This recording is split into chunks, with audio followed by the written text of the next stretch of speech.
கிருஷ்ணகிரி அருகே போலி என்சிசி முகாமில் பள்ளி மாணவிகள் பாலியல் துன்புறுத்தலுக்கு ஆளாக்கப்பட்ட சம்பவத்தில் நாதக முன்னாள் நிர்வாகி ஒருவர் தற்போது கைது செய்யப்பட்டிருக்கிறார். அண்மை செய்தியாக நாம் பார்த்துக் கொண்டிருக்கிறோம். கூடுதல் விவரங்களை எமது செய்தியாளர் பாஸ்கர் வழங்க கேட்கலாம்.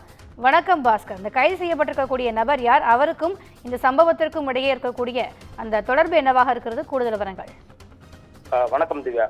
நிச்சயமாக, அதாவது கிருஷ்ணகிரி மாவட்டம் கந்திக்குப்பம் அருகே தனியார் பள்ளியில் மாணவிகள் பாலியல் பலாத்கார வழக்கில் அதாவது இதுவரை 14 பேர், அதாவது நேற்று வரை 14 பேர் கைது செய்த நிலையில் அதாவது ஐஜி பவானீஸ்வரி தலைமையிலான சிறப்பு புலனாய்வு குழுவும் சமூக நலத்துறை செயலாளர் ஜெயஸ்ரீ முரளிதரன் தலைமையிலான பல்நோக்கு குழுவினரும் ஆரம்ப கட்டத்திலிருந்து விசாரணை நடத்தி வந்த நிலையில் நேற்று முன்தினம் வரை 14 பேர் கைது செய்யப்பட்டு சிறையில் அடைக்கப்பட்ட நிலையில் இந்த வழக்கில் அதாவது நேற்று இரவு மேலும் ஒரு அரசு பள்ளி என்சிசி மாஸ்டர் கோபு என்பவர் கைது செய்யப்பட்டுள்ளார்.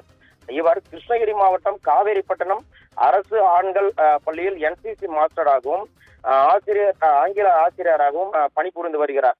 இவர் முக்கிய குற்றவாளியான அதாவது இறந்த சிவராமனுக்கு, அதாவது முன்னாள் நாம் தமிழர் கட்சி சிவராமனுக்கு போலி என்சிசி முகாம் நடத்த அனுமதி அளித்தது, அதற்கான சான்றிதழ் அனைத்தையும் தயார் செய்து கொடுத்தல், மேலும் பள்ளி மாணவி பாலியல் பலாத்காரத்துக்கு உள்ளாக்கப்பட்டதை தெரிந்தும் அதை மறைத்த குற்றம் என பல்வேறு குற்றங்களின் அடிப்படையில் சிறப்பு புலனாய்வு குழுவினர் நேற்று இரவு கோபுவை போக்சோ சட்டத்தின் கீழ் கைது செய்து சிறையில் அடைத்தனர். இதன் தொடர்ச்சியாக இன்று காலை நாம் தமிழர் கட்சியின் முன்னாள் நிர்வாகி கருணாகரன் என்பவரையும் சிறப்பு புலனாய்வு குழுவினர் கைது செய்துள்ளனர்.